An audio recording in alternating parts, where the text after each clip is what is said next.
ఒక్క మాట మాత్రం చెప్పదలుచుకున్నా. ముఖ్యమంత్రి కేసీఆర్ గారు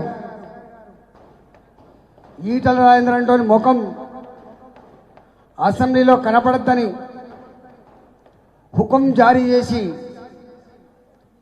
డజన్ మంది మంత్రులని,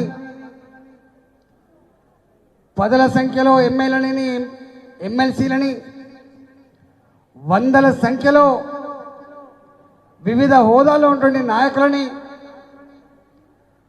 పూర్తి అధికార యంత్రాంగాన్ని ప్రగతి భవన్లో కేసీఆర్ కూర్చొని, ఫామ్ హౌస్లో కేసీఆర్ గారు కూర్చొని, ఇక్కడ ఉన్న మొత్తం ఇంటెలిజెన్స్ వ్యవస్థ, రాష్ట్రంలో ఉన్న మొత్తం ఇంటెలిజెన్స్ వ్యవస్థ గ్రామ గ్రామాన మోహరించి ప్రతి కుటుంబాన్ని చెరబట్టి కుల సంఘాలకు ఏం కావాలి, కుటుంబాలకు ఏం కావాలి, గ్రామాలకు ఏం కావాలి, వ్యక్తులకు ఏం కావాలి, మొత్తం జల్లడబట్టి వ్యక్తి వ్యక్తికి కౌన్సిలింగ్ చేసి నీకు పెన్షన్ వస్తుంది, పెన్షన్ కేసీఆర్ ఇస్తాడు, మీరు ఓటు వేయవలసింది కేసీఆర్కు. గొల్ల కురుమల్లారా, మీ గొర్రెల స్థానం ఓటు వేయవలసింది కేసీఆర్కి. రైతుల్లారా, రైతు బంధిస్తున్నాం, ఓటు వేయవలసింది కేసీఆర్కి. దళిత మిత్రులారా, దళిత బంధిస్తున్నాం, ఓటు వేయాల్సింది కేసీఆర్కి. ఇవి సాలవన్నట్టుగా 600 కోట్ల రూపాయలు అక్రమంగా సంపాదించిన నల్ల డబ్బుని హుజరాబాద్ నియోజకవర్గంలో ఓటుకు 15,000 రూపాయలు చొప్పున, 15,000 రూపాయలు చొప్పున, 20,000 రూపాయలు చొప్పున కనపడ్డ నాయకుడికి వెలగట్టి 2 లక్షల నుంచి మొదలుపెట్టి 2 కోట్ల వరకు కూడా డబ్బులు చెల్లించి మనిషికి విలువగట్టి ఆత్మగౌరవాన్ని బజార్లో కొనుక్కొని నన్ను బండిగా పిసికి అసెంబ్లీకి రాకుండా చేయాలని చెప్పి కళ్ళగన్నాడు కేసీఆర్. కానీ ఇన్ని జరిగినా నా హుజరాబాద్ ప్రజలు మా మీద గొప్ప బాధ్యత ఉంది.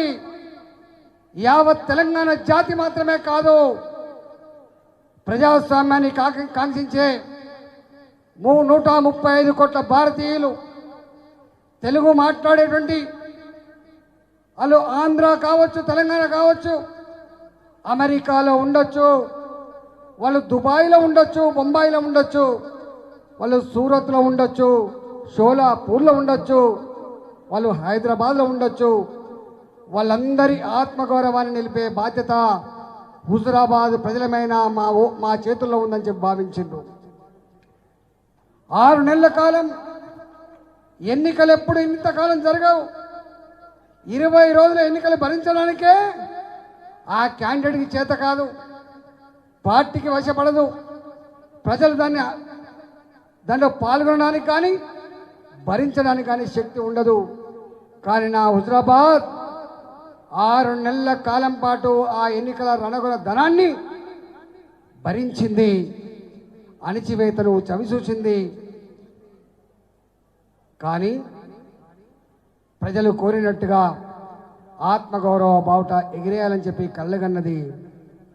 ఎంత హింస పెట్టినా, ఎంత ప్రలోభ పెట్టినా, ఎంత అణిచివేత గురి చేసినా చివరికి ఓట్లు వేసే దగ్గర కెమెరాలు ఉన్నాయి, మీ ఓటు ఎవరికి ఎత్తుందో తెలుస్తుంది, తదుపరి మీ సంగతి చెప్తామని చెప్పి హుకుం జారీ చేసిన హుజరాబాద్ ప్రజలు, యావత్ తెలంగాణ ప్రజల అండదండలతో, మీలాంటి నాయకుల కార్యకర్తల పనితనంతో 30వ తారీఖు నాడు గుర్తులు గుద్ది నవంబర్ 2వ తారీఖు నాడు డబ్బాలు ఇప్పితే గెలిచింది ఆత్మగౌరవం, గెలిచింది ధర్మం, గెలిచింది న్యాయం, నిలబడ్డది ప్రజాస్వామ్యం.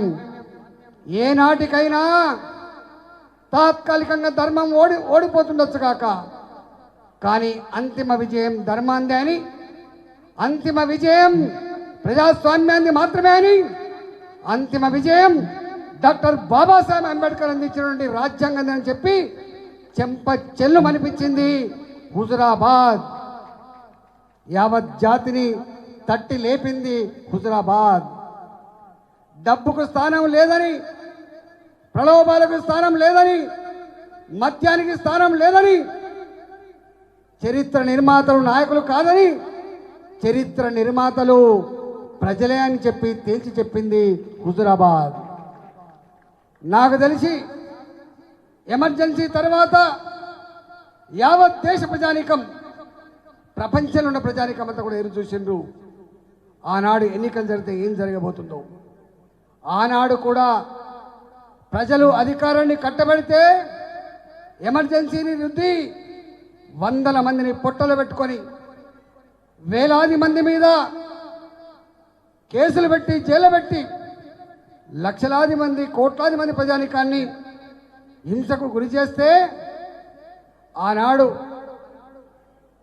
భారత ప్రజానీకానికి ఒక అంబేద్కర్ గారి రాజ్యాంగం, ఒక శక్తివంతమైన రాజ్యాంగం, ఓటు హక్కు కలిగిన రాజ్యాంగం ఏనాటికైనా అది అమలు కావాలి. కాబట్టి మళ్ళీ ఎన్నికలు వచ్చినాయి 1977లో.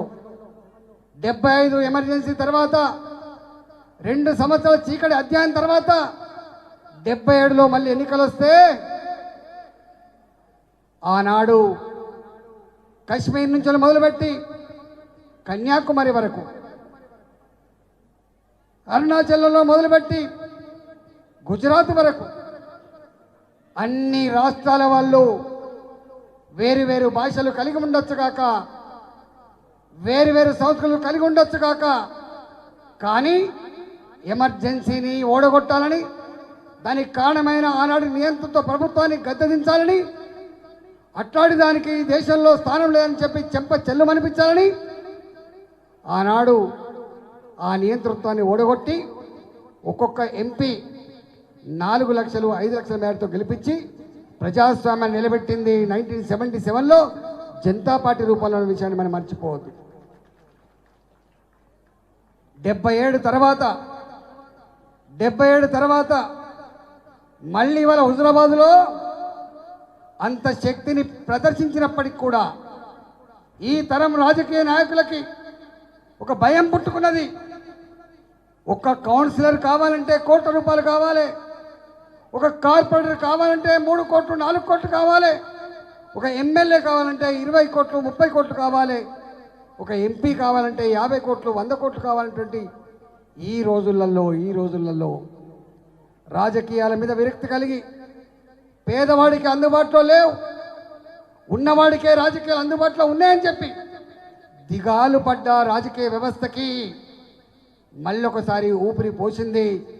డబ్బులు మాత్రమే శాశ్వతం కాదని, కులంతో మతంతో సంబంధం లేదని ఒళ్ళు వంచి పనిచేసి ప్రజల ఉదయాల్లో చోటు సంపాదించుకుంటే ఏ కులం బిడ్డైనా ఏ మతం బిడ్డైనా డబ్బు లేకపోయినా గుండెల్లో పెట్టుకొని కాపాడుకుంటున్నడానికి సజీవ సాక్ష్యం హుజురాబాద్. యావత్ తెలంగాణ రాష్ట్రంలో నుండి రాజకీయ పార్టీలకి, రాజకీయ నాయకులకి నేను వినమ్రంగా విజ్ఞప్తి చేస్తున్నా, ఇప్పటికైనా మనం ఎన్ని అడ్డదాళ్ళైనా తొక్కి అధికారాన్ని చేజెక్కించుకోవాలని చెప్పి ఆరాటపడే నాయకులారా, ఆ పద్ధతి మంచిది కాదు సుమా. అది ఈ రాష్ట్రానికి, ఈ దేశానికి, ప్రజాస్వామ్యానికి అరిష్టం లాంటిది. కాబట్టి మీరు ఒకసారి కళ్ళు విప్పండి, ప్రజల్ని కోణంలో చూసే ప్రయత్నం చేయమని చెప్పి విజ్ఞప్తి చేస్తున్నాం. ఎన్ని అబద్ధాలు! ఇవాళ పోలీస్ స్టేషన్లు ఉన్నాయి, స్వేచ్ఛగా పనిచేస్తలేవు. నా కలెక్టరేట్లు ఉన్నాయి, స్వేచ్ఛగా పనిచేస్తలేవు. ఎంత ఒత్తిడి ఉందో, ఎంత ప్రెషర్ ఉందో. రాజ్యాంగం మీద ప్రమాణం చేసి ప్రధానమంత్రులు పరిపాలిస్తూ ఉంటారు, ముఖ్యమంత్రులు పరిపాలిస్తూ ఉంటారు.